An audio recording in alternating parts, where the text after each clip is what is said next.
Hello and welcome everyone to Ananke's Festival of Literature. I'm absolutely thrilled to welcome Saad Hossain for this amazing fireside chat. Welcome, Saad. Thank you. Thank you for having me. A little bit about Saad. Saad Z. Hussain lives in Dhaka, Bangladesh, and writes novels, short stories, and op eds in English. His work focuses on elements of mythology, dystopian science fiction, climate change, and satire. He was a finalist for Lotus Awards, Ignite, as well as Grand Prix de l'Imaginaire. Apologies for the really bad pronunciation. His work has been translated into a number of languages, including French, Spanish, Chinese, Japanese, and Czech. He is currently working on a novel about jinns, martial artists, and Rohingya. His novels include Escape from Bangladesh. Oh, sorry. That's Escape from Baghdad. Sorry, sorry about that. No problem. That No is problem. yeah. So, uh, Escape from Baghdadi. I'm really sorry about that. No Escape from problem. Baghdad. This is a war satire set in 2006 Baghdad involving treasure and magic realism.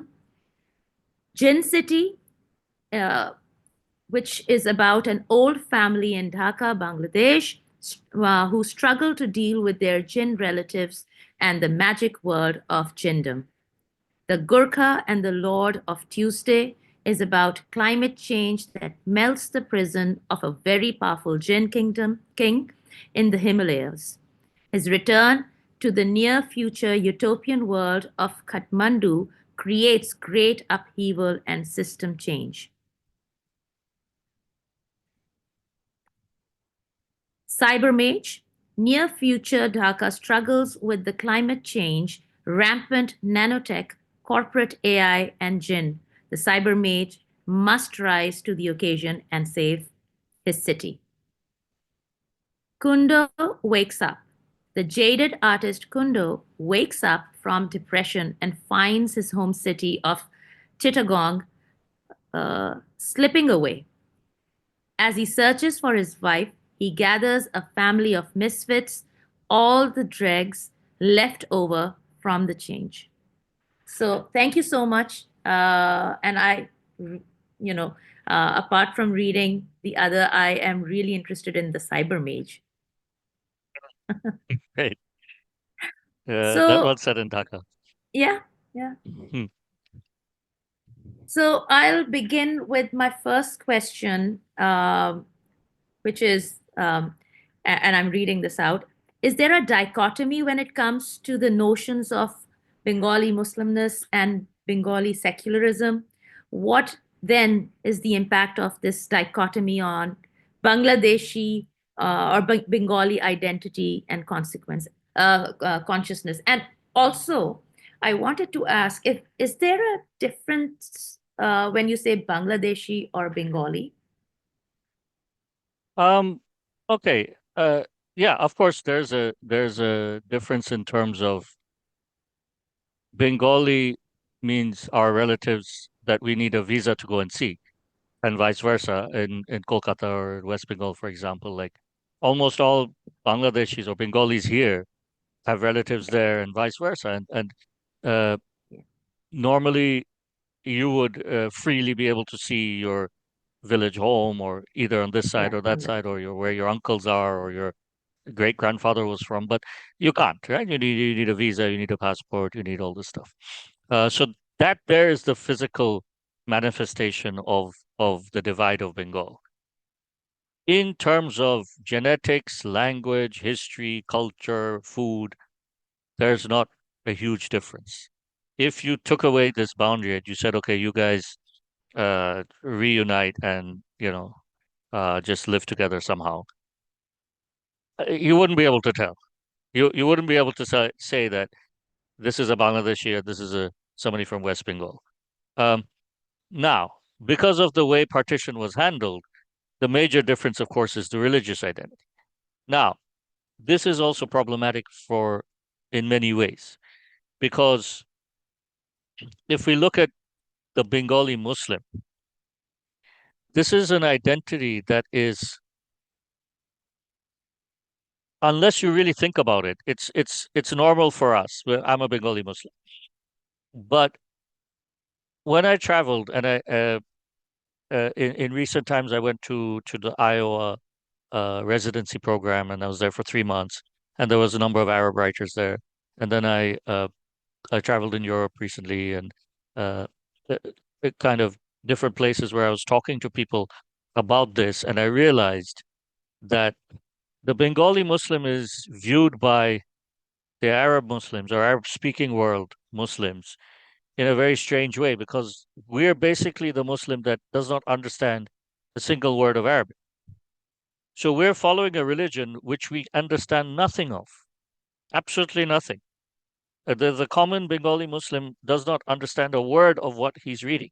He might have read the Quran, recited the Quran, but he didn't understand a single word.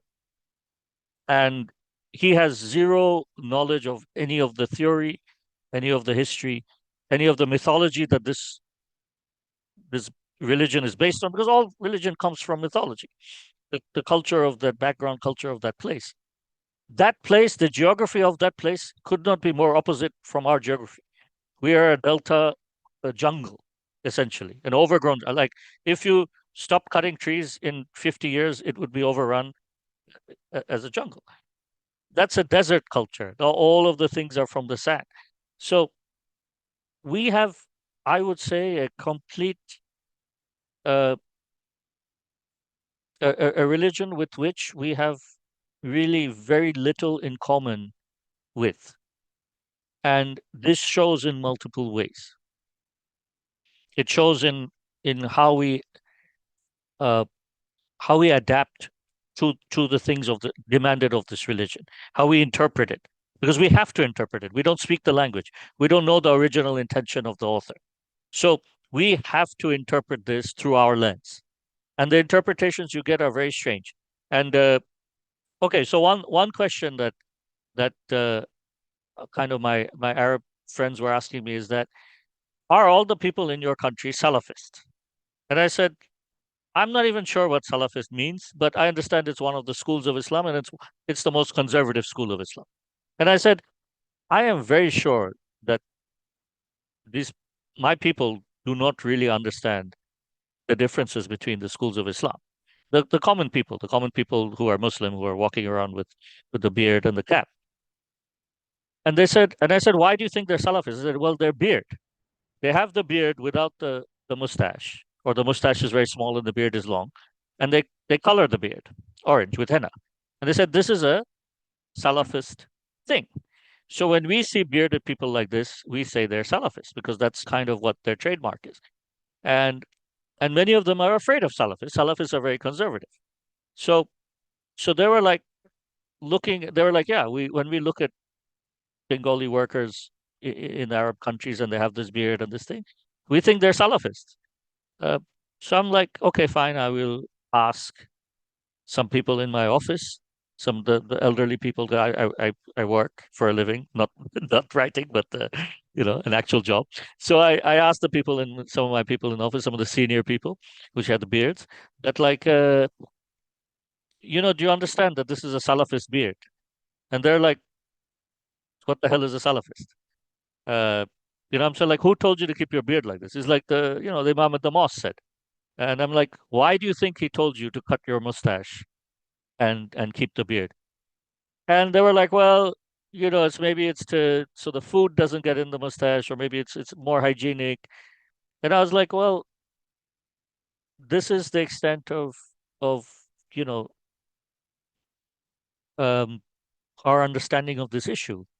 Yet, in a faraway world, in the Middle East, in North Africa, in Europe, when you see this beard and this style and this henna in the beard, Arab speaking people automatically assume you're a Salafist and they avoid you because of that. So this is the kind of very practical, concrete example of the dissonance between your faith and your culture.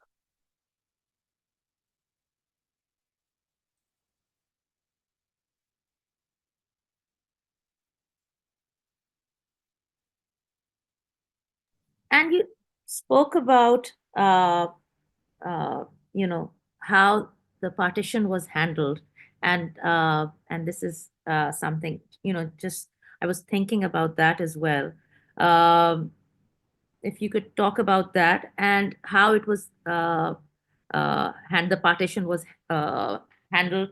And what I'm thinking is how the British have always handled partitioning of lands. When you even when you speak about, during the First World War, and the partitioning, or the mutilation of lands when it comes to the Middle East, Yeah.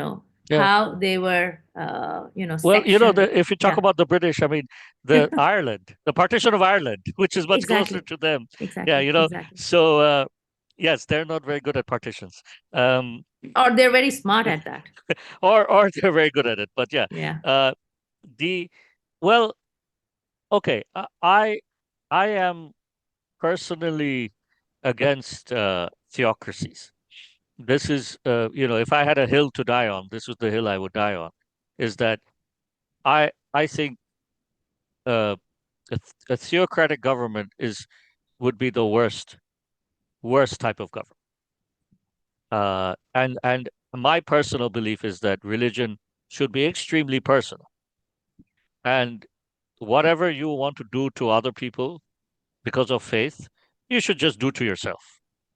You should just practice it on yourself. If yeah, you need to censor something, censor yourself. If you need to uh, feel the need to change how somebody dresses or how they eat, change the way you dress and change the way you eat and keep it to yourself. That's my uh, belief that this is the only way to live in a world yeah, which will never be a single religion. yeah. It's impossible. Because even if we have seen great religions like Christianity and Islam and Hinduism, but even these fracture internally when they get huge. True, You get the schisms, you get the Reformation. So you fight each other. You the Sunni and the Shia, you fight each other. true. Catholics, Protestants, uh, the different sects in Islam, in Hinduism, in Buddhism.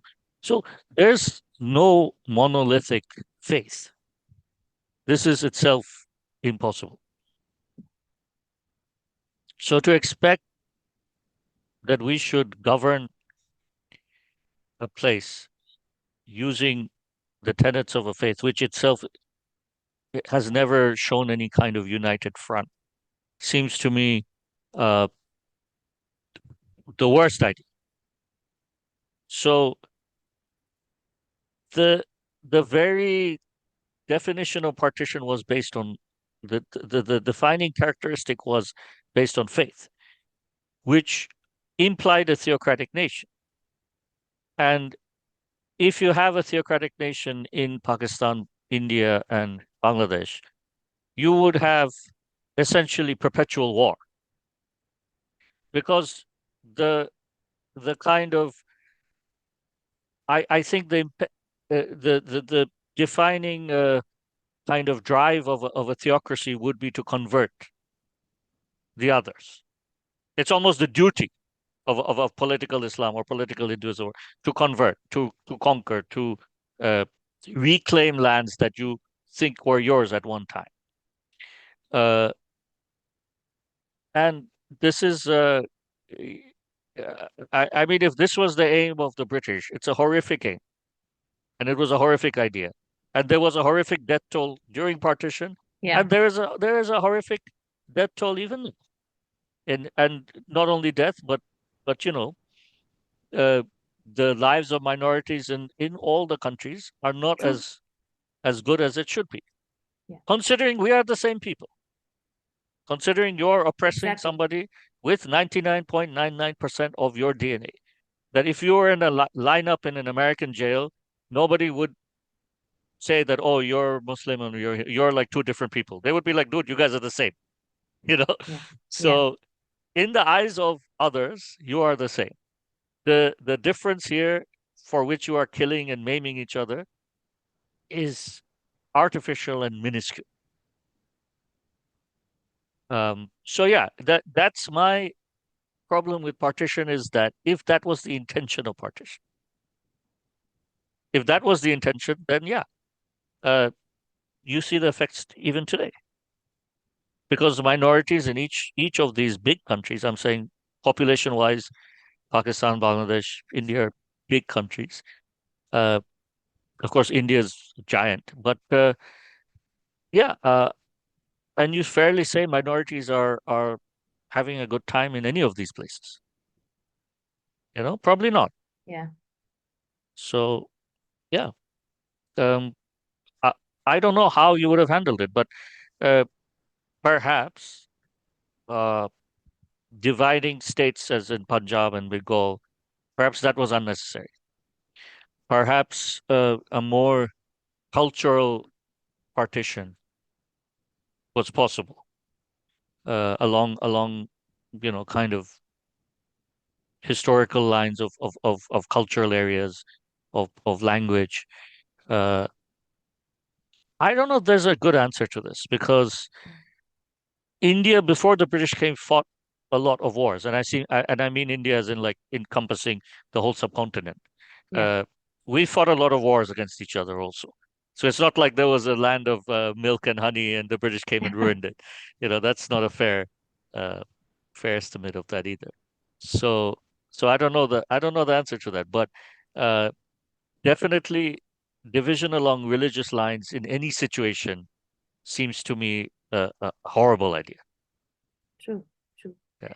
And you're talking about so for instance the holy place of Sikhs, I've forgotten the name. Amritsar.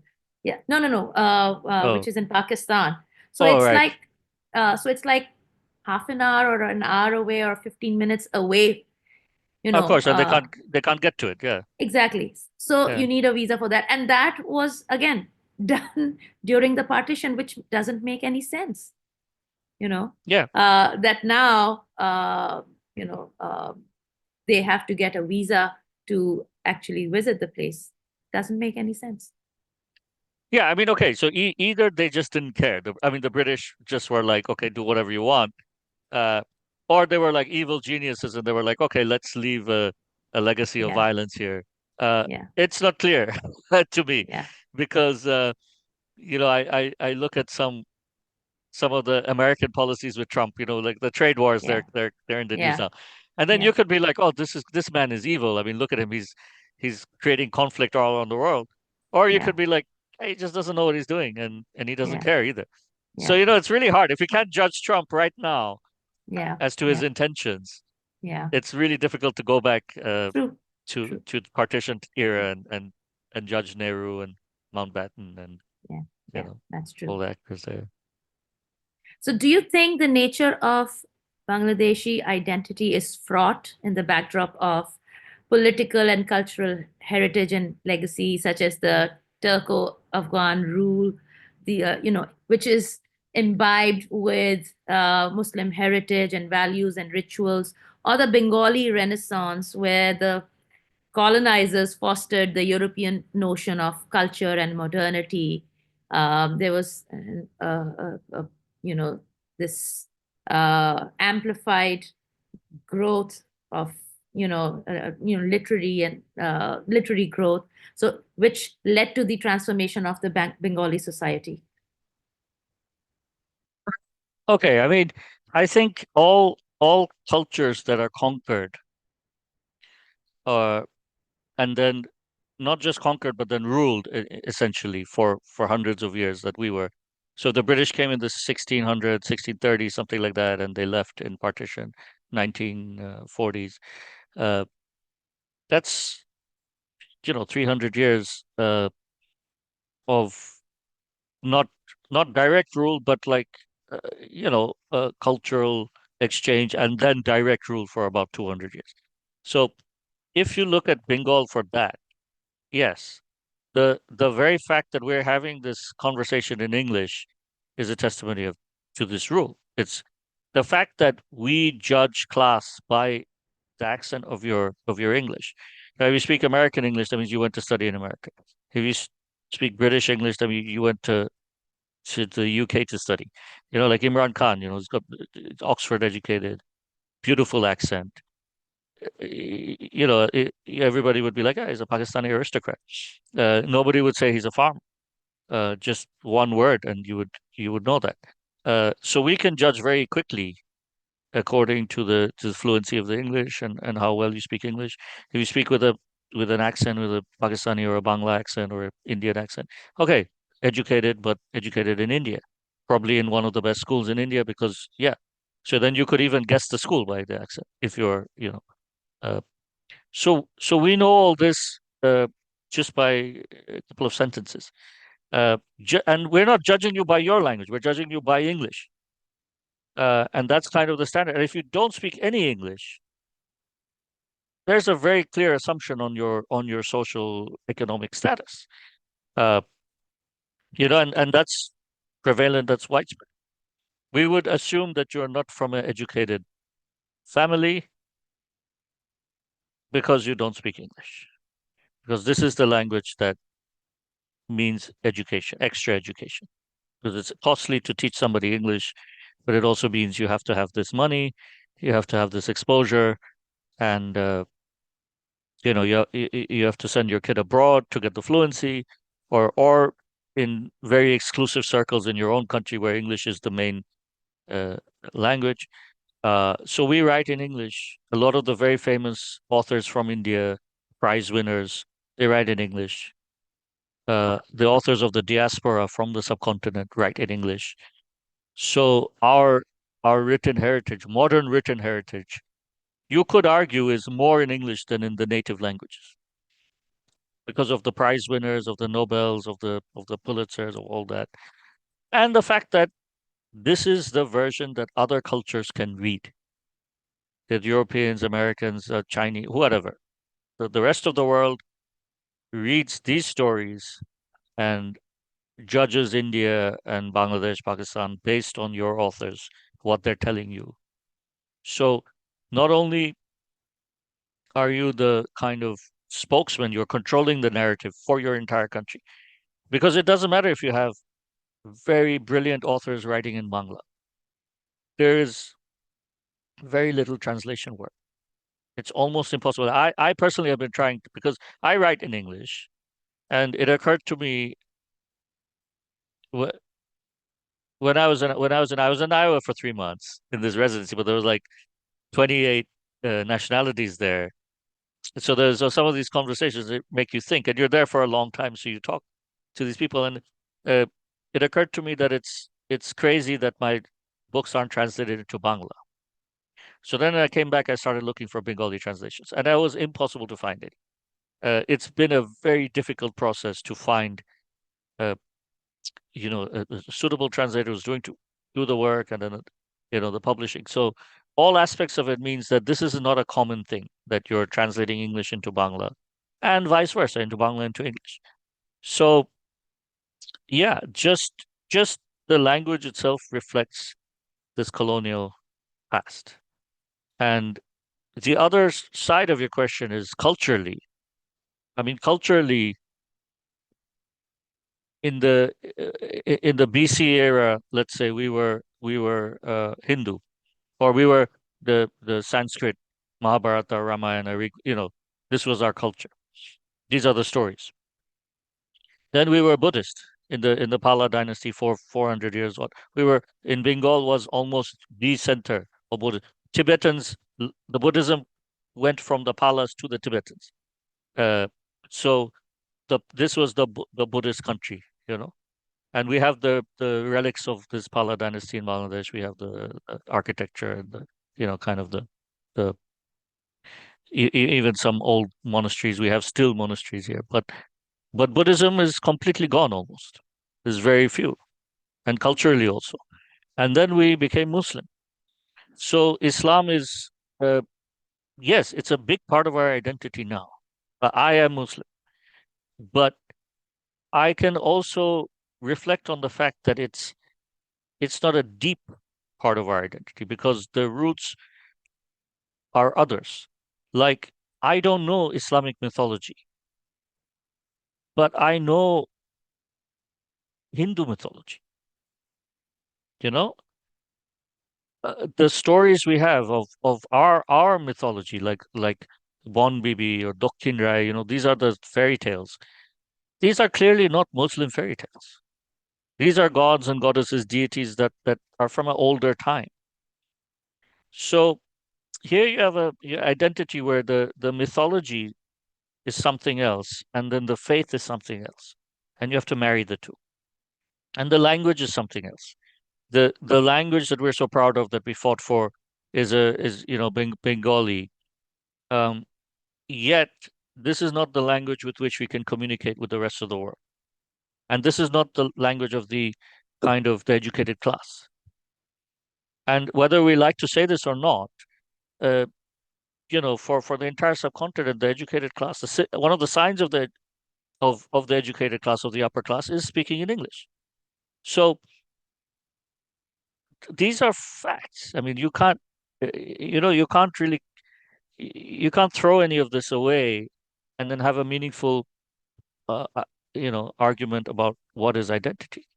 So if we look at it this way, if we look at, for example, our food, our culture, our holidays, our marriage celebrations, and then you compare it to Arab traditions and cultures, uh, there's a big difference. Yet we have their faith, and we have to say this is their faith because Islam and the Arabic language are wedded together uh, without division. There is no official translation of the Quran. It's only in Arabic. Their translation means interpretation. This is not like a thing. So you have it, but it's not official. There's no official thing. It has to be in Arabic, and we are people that don't speak Arabic.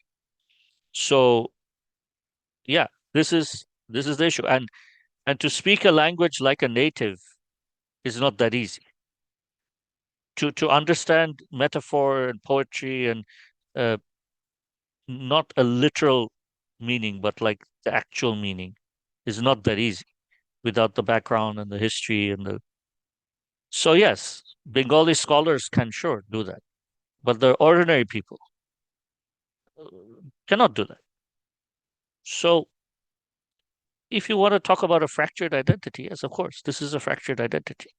This is a fractured identity, and I'll tell you one more thing, which is distressing to me, is that Bengalis, wherever we go, and I was particularly noticing this when I was traveling, is that we're a people, unfortunately, that are not welcome anywhere. Uh, we're poor. We often go as laborers. Our culture is fractured in the sense that, when foreigners see Bengali workers, they look at them as Muslims, or these are a bunch of Muslims. But then they're like weird Muslims. They don't know Arabic. So they're not even in the Muslim definition, they're at the very bottom. Um, we, our language, our art, all of this exists, but it's never amplified because it's stuck inside. It's not globally available. It's not globally portrayed. And the the identity that we have isn't clear to the rest of the world that, oh, this is the characteristics of a Bengali. If you ask that, what is a Bengali or what's a Bangladeshi, people can't really give you an answer uh, because what's available publicly is not a very strong identity. Um, so this is kind of the job I feel of artists. It's artists who are supposed to establish the identity of a people through books and literature and paintings and music, art, drama, plays. Um, and I think that's what it comes down to is that do you want your identity to be the creative output of your people, or do you want it to be about tribalism and religion and you know uh, this kind of thing?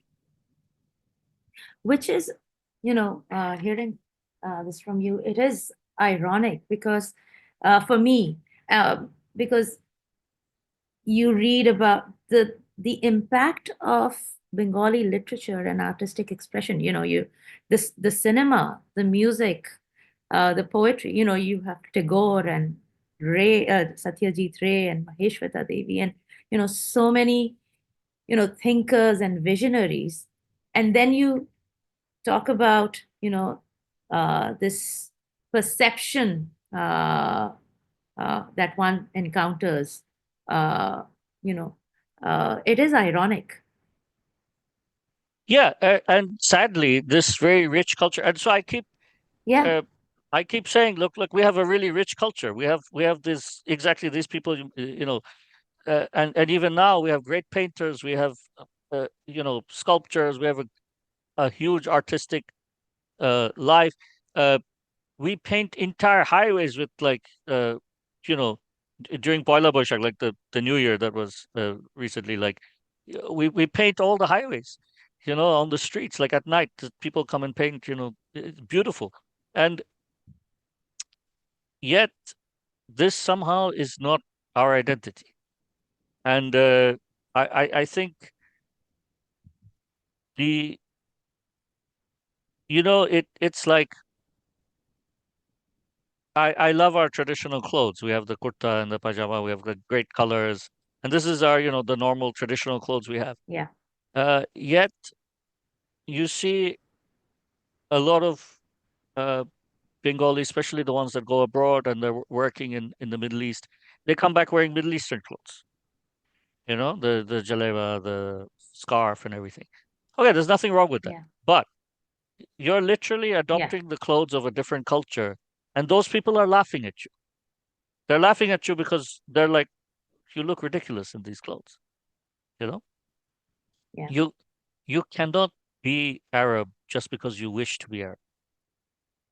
You cannot be English just because True. you wish to be English. We wear pants and shirts. We get British passports. We speak in English. We drink their drinks. We eat their food. But we can't be like, oh, we're English Yeah, because they look at the color of our skin. They look at our cultural history. So a citizenship is different from belonging actually yeah, to a culture. yeah, yeah. And no matter what you do, this differentiation remains.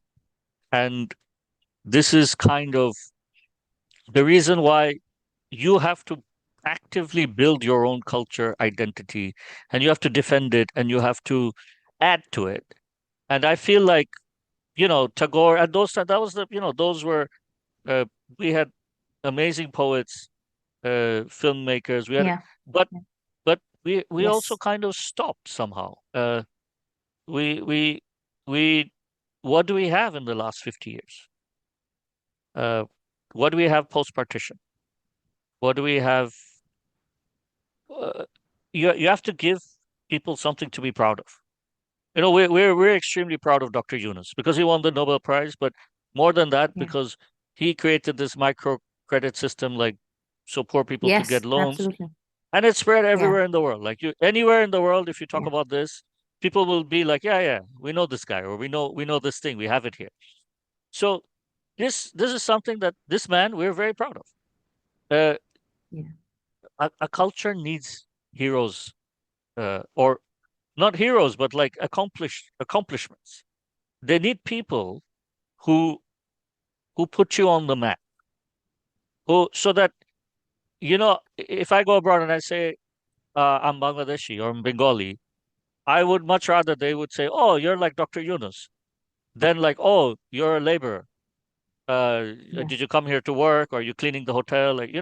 So yeah, and I'm not knocking our migrant workers because they save our country with their absolutely, remittance. You absolutely. know, they we live off of them. Like we are parasites. Like they are the ones who are sending money back, and Yeah, that's why we can buy petrol and import food. So, but the thing is that this idea that a culture needs accomplishments for it to thrive, it's it's true. I mean, I think well, okay, Japanese culture is known worldwide. they conquered the world with the anime and uh, their history of their samurais and their swords and Yeah. this this amazing romantic stories they have. But everybody knows the anime and the manga. Like every kid in the world knows this. Yeah. Yeah. From Bangladesh to New York to Iceland, like so that's the power of culture. True. And So we have it. We have a yeah. rich culture all over. But Yeah. we don't somehow we're not using it like that. Or is it that we, and I'm talking about now, I'm also including Pakistan and India as well. Not India as much, but Pakistan, because we're in dire straits. And, apart from, yeah, so apart from, the politics and the establishment, is it to do with vision as well? Because you need to have that uh, multi-dimensional view of thing, a leader, or achievements can only happen if you have that vision to look beyond, maybe, I you know and what we're restricting.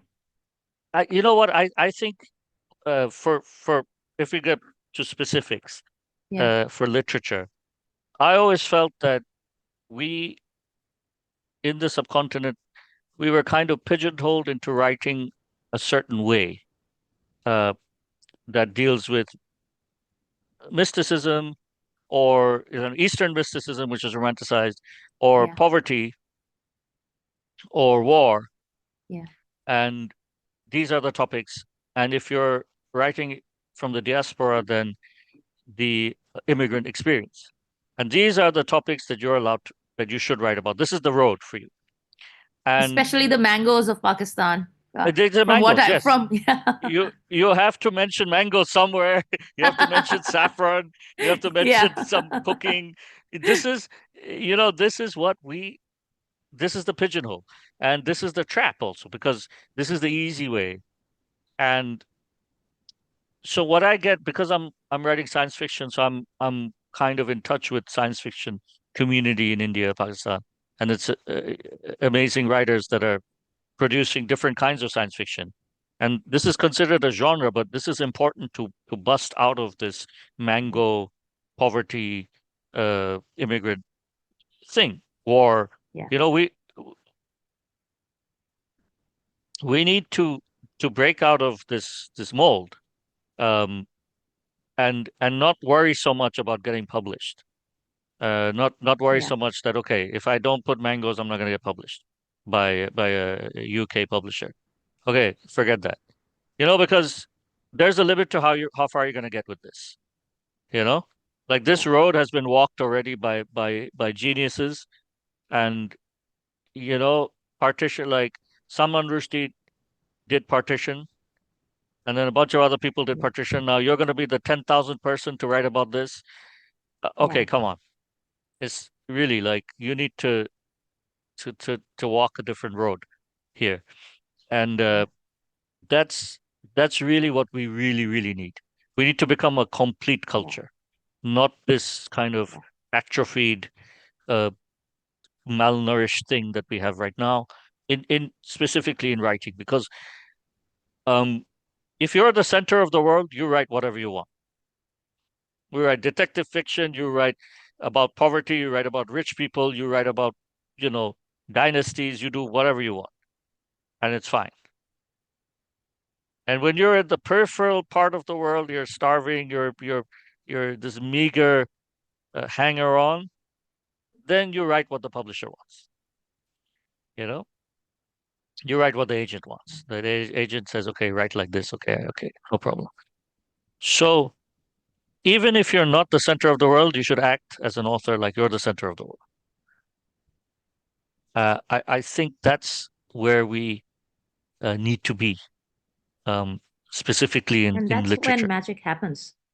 Yeah, Yeah. Yeah. that's when you get unexpected things. Like you get something like, Yeah. here's a story about, there's a happy story coming out of the subcontinent. This is a positive story. exactly. Like this isn't terrible sorrow. This isn't like heartrending pain. This is a romance, you know, or this is Yeah, uplifting, or or this is a story where you win somehow. So yeah, or this is fantasy, but it's not like it's not all grungy, and it's not like the tone isn't like about begging and mud. So yeah, th- yeah, I think we need to support a positive cultural yeah, image that you know don't yes, parts of our countries are impoverished, parts are suffering, but that doesn't define a people. We're just having a dip. yeah. It doesn't And mean that, and yeah, you know, no, please. no, and that is exactly why we need stories that uplift, or the narrative is positive. It's an alternate perspective, because if we are suffering, we don't need to be reminded of that over and over again. Write something different. Yeah. uh, No, and your economic condition is not your culture. exactly. And that thing becomes one. That's not uh that's a failure in your creative community, because now you're saying that okay, your culture is being poor, you know? Yeah, Like that's your identity. Your identity is you're a poor migrant worker. So if I see you anywhere walking around in Europe, I will assume you are working in a restaurant there, or you are cleaning a hotel or something, or you're illegal. I will not assume that you're on holiday or you're here for some work. So this is the the conflation of long-term poverty, but then also other cultures putting this on you. yeah, You know, when the British yeah. came, we were the rich ones. They left us poor, True, and then they true. blamed us for being poor. So it's like, well, uh, that's what you put on us, Yeah, and then you took everything, and then you acted like, oh, we're inferior because we're poor, and you're superior because you're rich. Um, that's kind of what getting conquered does to you, and the way to fight out of this is through artistic work. It's yeah, through creative work. Like this is like create like why are creative people important is simply this reason, is that their job is to strengthen and give you an identity, to strengthen your identity. Every every great writer you have, or every great painter you have, strengthens your cultural identity because it yeah, gives you pride, not in your GDP numbers, not in your army, not in how many planes you have, but pride in your people, the inherent quality that makes you the same. You, true. the farmer, the rickshawala, the shopkeeper, the billionaire. Yes, you're all Bengali because you're all proud of these same things. Yeah, And this is why you have sports teams. Why? Because everybody supports that team. You yeah, can be the yeah, king, you can be the beggar. But when your country's sport team wins, yes, everybody's happy. When yeah, you put the fireworks up, the police won't come and stop you. Why? Because it's their team too.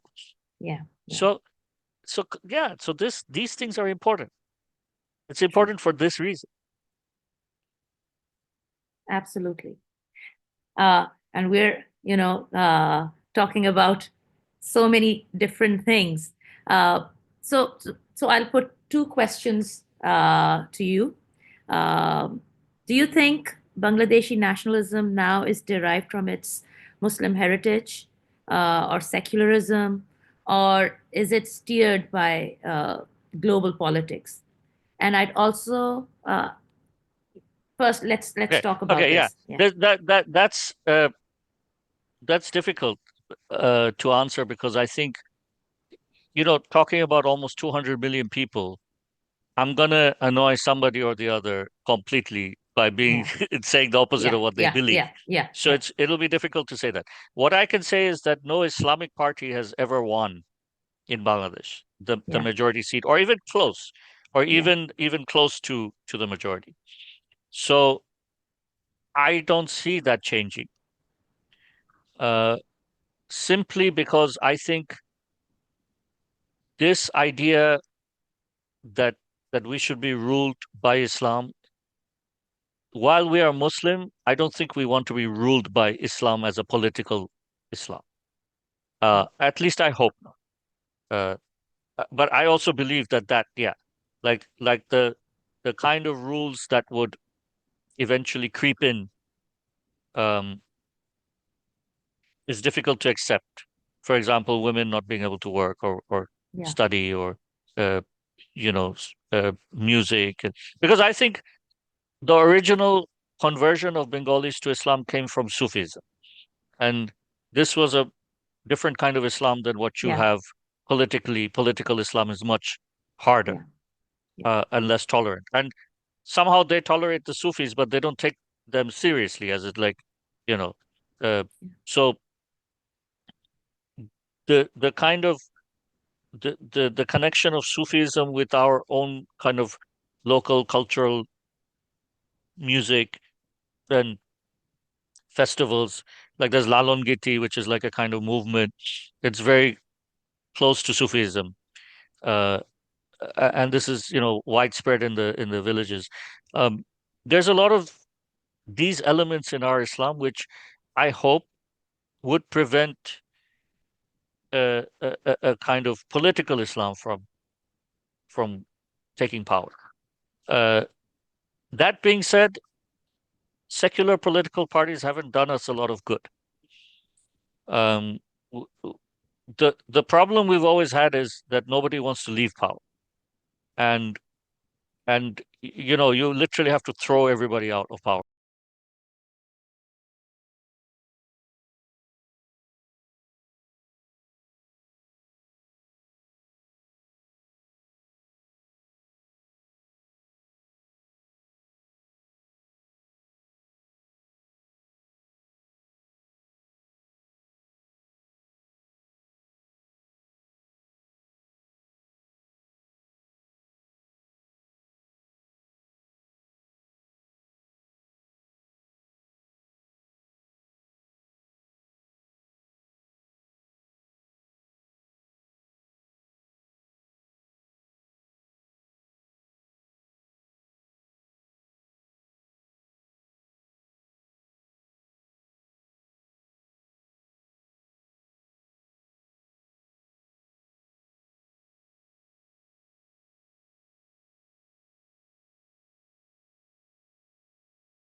Just this fact that this is a delta, this is used to be a port, and I think in the prehistory, I mean before BC, in Alexander's time, there was Gangaridai most probably was here, mouth of the Ganges, a maritime empire.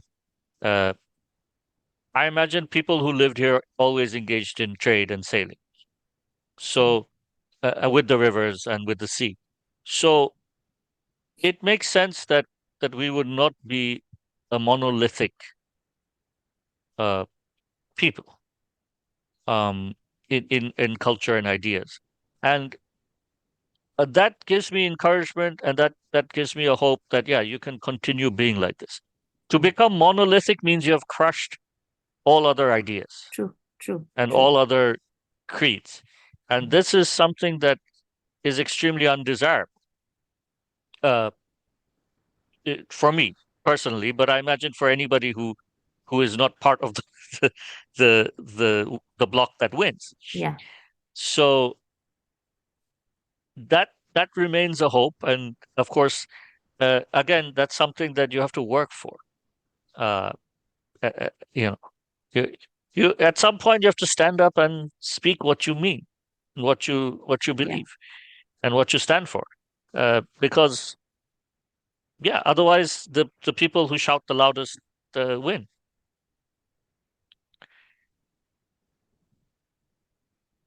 So my next question, I'm skipping one because this seems more relevant. Um, do we have to see identity as in binary terms? Bengali Muslim or Bengali nationalist or secularist. You know, from through a Mujibism lens. No, I think that was an idea built by the last Army League regime itself. I think that's a concept that they built because they were saying that, look, it's either us or the Taliban. We are the bulwark against political Islam, and we've seen what political Islam gets you. Uh, which country in the world is there political Islam that has a good result?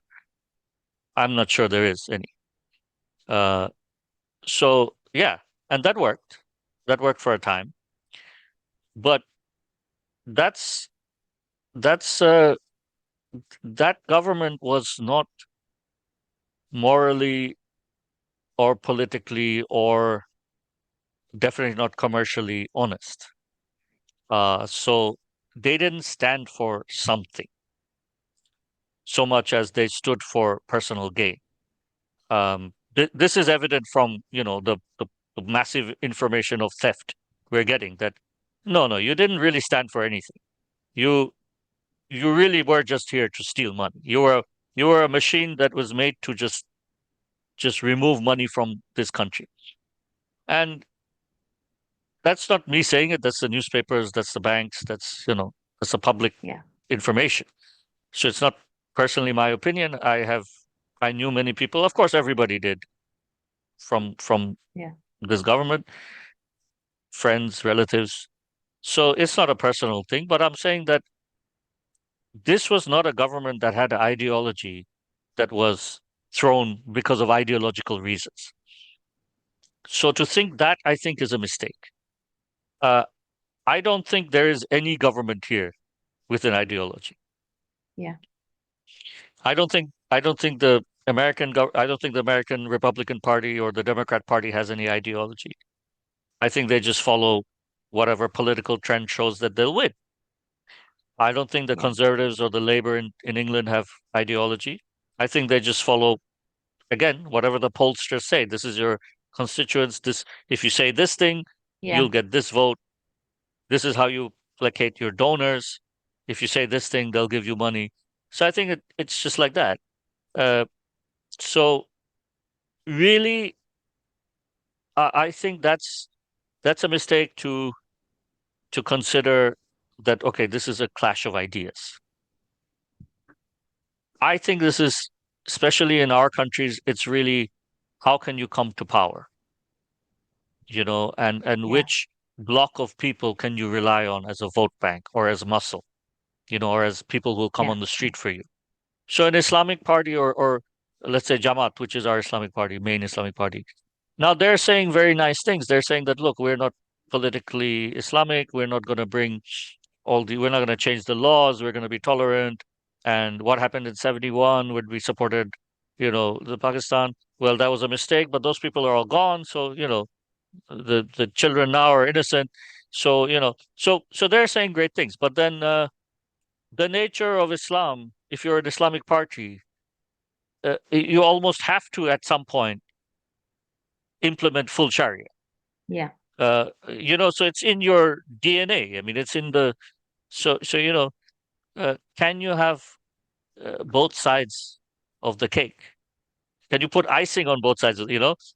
Can you be both things? Can you be get the Islamic vote and get the vote of people who are for multiculturalism or pro liberalism or pro rule of law, can you somehow convince both these people that you're going to be both things?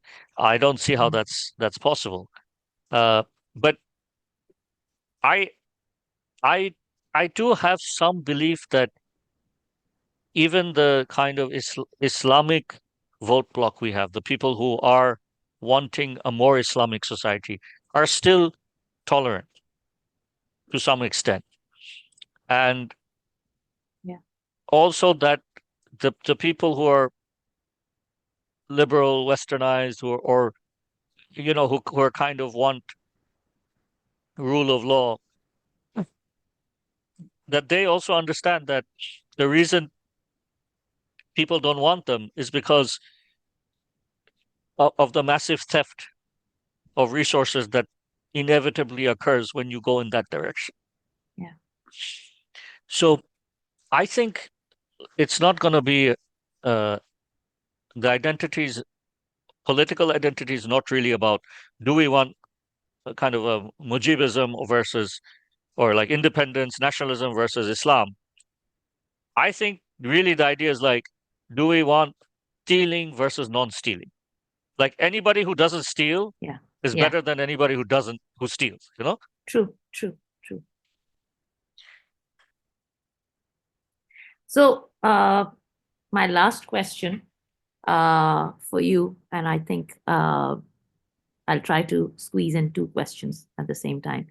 Um, I'll just read this out. The census of India, introduced by Lord Mayo in 1872, was initiated for ostensibly benign and administrative reasons. However, this was the first time that India and Indians had to confront the British obsession with classification and are forced to make self-conscious decision about where they belonged, uh, quote unquote. Hmm. Perhaps this politics of classification, because I feel uh, it was that's my opinion. Hmm. Uh, but this was the making or the beginning of being othered through these activities. The strategy to transform tax collectors into zamidars who were Hmm. mostly Hindu, and the landless were mostly Muslims. So did this trigger a conscious and a restricting perception of identity? Well, honestly, I think if you take a view of like, I am the governor of this area, I'm not so Yeah, worried about your identity or destroying your identity as so much as I just want you easily governed. So I want to know how many of you can pay tax. And the best way to do that is these classifications. yeah, So actually, the way I look at government is the government's basic job is to squeeze money from the populace and keep it, which is why so many governments turn out to be corrupt. Because the fundamental nature of government is not to serve the people; it's to collect money from the people. That has become the main purpose of yeah, government. yeah, So before it used to be like, okay, we need to build this bridge. Let me tax you guys for this bridge. And then after the bridge is built, there's no more tax. No. Now it's like you pay tax no matter what. Whether we build something or not, it's not, the service and yeah, what we pay is not connected. In which personal transaction would you be like, okay, I'm going to give you money, and whether I get groceries or not is like a separate thing. yeah, You wouldn't walk into a shop and just throw the money down and leave. And then, maybe you get food, maybe you don't. So, but with government, we're somehow accepting this, right? Like, we're like, okay, we're just going to give you 30% of our income. Whether we get even 1% return on this is doubtful. But sorry, I mean, there's nothing you can do about this. You're not accountable for this. I think that's really like an imperial form of government. And democracies basically follow this imperial form of government. So they get elected democratically, but then they become imperial in their actions. Because Yeah. I have never seen a case of where the government is like, hey, we had a good year. We're going to lower taxes next year. We're in a profit, so we're going to lower taxes. No, never happened. There's never accountability. There's never like, oh, we uh, we raised $30 billion in taxes. Here's how we spent the money. No, there's a budget. Oh, this is the budget. This is how we're going to spend it. But why aren't you reporting how you spent that money the previous year? So no, there is nothing. There is nothing at all uh, fair or decent about any kind of governance. Um, and to expect the British to have any kind of sentiment towards a conquered race is Yeah. ludicrous. When your own people wouldn't even give you this. True. The minute somebody comes to power, their nature changes completely and their desire changes completely. So yeah, I'm not that hopeful about people in power, basically. Yeah.